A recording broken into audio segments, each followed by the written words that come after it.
પેટને ઠંડક આપે તેવો કાકડીના પૂડા. તો તમે આ પૂડા બનાવશો તો ઘરમાં બધાને ભાવશે, નાનાથી લઈને મોટા બધા ખાશે અને ખૂટશે એટલા ટેસ્ટી બનીને રેડી થાય છે. હાય ફ્રેન્ડ્સ, આજે હું શેર કરીશ તમારી સાથે કાકડીના પૂડા બનાવવાની રેસીપી. તો કાકડી લઈ લીધી છે અહીંયા 3 જુવારનો લોટ, એ પણ ઠંડો હોય છે, અને રવો લીધો છે અને દહીં લીધું છે આપણે. તો અહીં આગળ આપણે જુવારનો લોટ લઈ લઈશું ને રવો લઈ લઈશું 1/4 કપ અને દહીં એડ કરી દઈશું.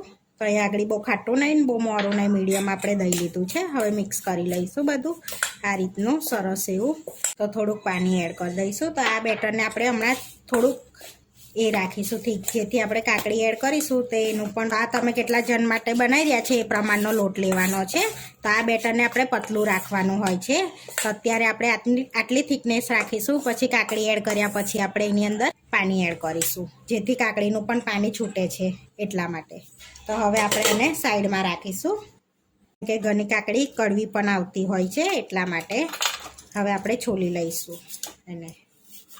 તો છોલીને પણ એડ કરાય છે અને છોલ્યા વગર પણ એડ કરાય છે કાકડીને. તો અહીં આગળ કાકડીને આપણે છીની લેવાની છે. તો આ રીતની ઝીણી છીની લેવાની છે. એમાં ઝીણી છીનીમાં આપણે છીની લેવાની છે કાકડીને સરસ એવી. અહીંયા આપણે 3 કાકડીને છીની લીધી છે, 3 કાકડીને. તો હવે આપણે લોટવાળા બેટરમાં એડ કરી દઈશું એને. હવે થોડી હળદર એડ કરીશું, થોડો ગરમ મસાલો, ચપટી હિંગ, શેકેલા જીરાનો પાવડર એડ કરીશું. તમે આખું જીરું પણ એડ કરી શકો છો. લીલા મરચાં આદુની પેસ્ટ એડ કરીશું આપણે, સ્વાદ પ્રમાણે મીઠું, અને થોડોક અજમો એડ કરીશું હાથેથી ક્રશ કરીને. એટલે હવે એડ કરીશું થોડુંક લાલ મરચું, થોડુંક તેલ એડ કરીશું ચમચી જેવું, થોડાક ધાણા એડ કરી દઈશું. હવે આ બધું આપણે મિક્સ કરી દેવાનું. તો મરચું તમારા ટેસ્ટ પ્રમાણે એડ કરવાનું છે, તમારું વધુ ઓછું કેટલું જોઈએ છે એ પ્રમાણનું. તીખું તમે જેટલું ખાતા હોય ને એટલું જ એડ કરવાનું છે. હવે સરસ બધું મિક્સ કરી લેવાનું છે આપણે. હવે આની અંદર કોઈ મસાલા આપણે એડ નથી કરવાના. હવે આપણે એની અંદર થોડુંક પાણી એડ કરીશું અને મિક્સ કરીને બેટરને પતલું કરી, બહુ પતલાય નહીં અને બહુ થીકે નહીં, એ રીતનું આપણે બેટર બનાવીશું. તો આપણે આ રીતનું બેટર રાખ્યું છે, કે ના બહુ પતલું ના બહુ જાડું, આ રીતનું રાખવાનું છે. તો બહુ થીક તો નથી જ રાખવાનું, આ રીતનું. હવે એની અંદર થોડોક ઈનો ઉમેરીશું આપણે અને મિક્સ કરી દઈશું. તમારે ઈનાની જગ્યા પર સોડા પણ એડ કરી શકો છો તમે.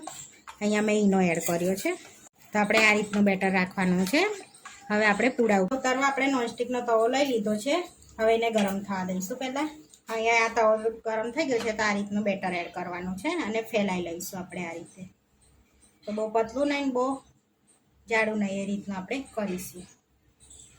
તો તમારે આ સમયે પૂડા ના ઉતરતા હોય અને ભાગી જતા હોય તો તમે એની અંદર બેસન પણ એડ કરી શકો છો અને થોડુંક તેલ એડ કરીશું આપણે. આ રીતે આપણે શેકાઈ ગયો છે, તો 1-2 મિનિટ શેકાઈ દેવાનો છે, પછી આ રીતે આપણે ઉખાડી લઈશું. હવે પલટાઈ લઈશું અને બીજી બાજુ પણ સરસ શેકાવા દઈશું. તો બીજી બાજુ બી પલટાઈ લીધો છે, તો 2 બાજુ સરસ એવો શેકાઈ ગયો છે આપણે પૂરો. આ રીતે બીજો પૂરો પણ રેડી કરી દઈશું આપણે શેકીને, બીજા બી રેડી કરી દઈશું. તો આપણે કાકડીના પૂડા રેડી છે. હવે સર્વ કરી લઈશું.